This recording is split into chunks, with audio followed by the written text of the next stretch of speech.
श्री ब्रह्मचैतन्य गोंदवलेकर महाराज यांचे प्रवचन 31 ऑक्टोबर. मनुष्य मात्र भगवंताच्या प्राप्तीसाठी जन्माला आला आहे. भगवंत एकच ओळखतो. जो त्याची भक्ती करतो तो त्याला आवडतो. तिथे जातीचे वर्णाचे बंधन नाही. आपण भाग्यवान कुणाला म्हणतो? ज्याच्याजवळ पैसा अधिक असतो त्याला. पण तो काही खरा भाग्यवान नव्हे. ज्याला भगवंत भेटला तो खरा भाग्यवान. भगवंत आपल्याला भेटणे हे प्रत्येकाने जीवनातले मुख्य कार्य समजावे. पैसा भगवंताच्या आड येत नसतो. आपला अहंकार, मीपणा हाच मुख्यतः भगवंताच्या आड येतो. मी सेवा करतो असे जो म्हणतो त्याची खरी सेवाच होत नाही. कर्तेपणा आपल्याकडे घेतो तोपर्यंत सेवा नाही घडली. भगवंताची आठवण ठेवून जे जे कर्म आपण करतो ते ते पुण्यकर्म होते. भगवंत माझ्याजवळच आहे अशी श्रद्धा ठेवून वागा.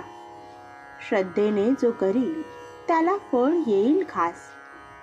पण म्हणून श्रद्धे वाचून केलेले भजन पूजन वाया जाते असे नाही समजू. भगवंताची भक्ती उत्पन्न व्हावी म्हणूनच भजन पूजन करावे. मनाचे रंजन म्हणून करू नये. सत्कर्म करणारे पुष्कळ असतात, पण पुष्कळ वेळा त्यात स्वार्थबुद्धी असते. फळाची आशा न ठेवता सत्कर्म करणे हीच खरी भक्ती. सर्वांभूती भगवत भाव ठेवावा हेच परमार्थाचे खरे सार आहे. माझ्यामध्ये भगवंत आहे हे मी ओळखले म्हणजे इतरांच्या ठिकाणी त्याला पाहता येईल. मी कोण हे न ओळखल्यामुळेच आपले सर्व चुकते आहे. माझ्यात भगवंत आहे हे दोन प्रकारे पाहता येते. सर्व चेतना त्याच्याकडून मिळते हे एक. दुसरे म्हणजे देह ठेवला असे जेव्हा आपण म्हणतो तेव्हा ठेवणारा कोणी दुसरा असला पाहिजे. म्हणजे देह हा मी नव्हे. जागृती, स्वप्न, सुषुप्ती यांचा साक्षी कुणीतरी आहे हे खास. मी कोण हे जाणायला साक्षी रूपाने वागावे. सर्व जगाला मी माझे म्हणतो, पण जो खरा माझा त्याला तसे म्हणत नाही. भगवंत माझ्यात आहे ही जाणीव उत्पन्न करून घ्यावी.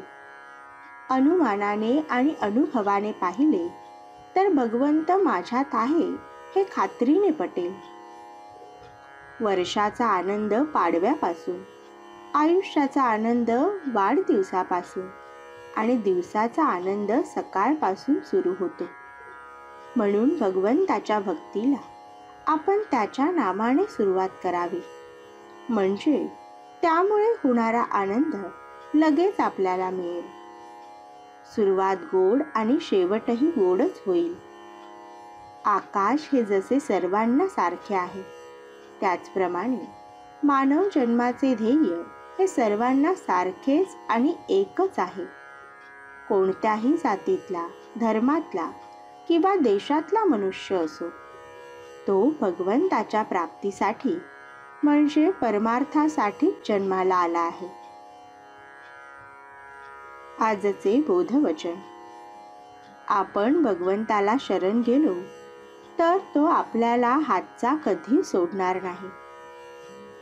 जानकी जीवन स्मरण जय जय राम.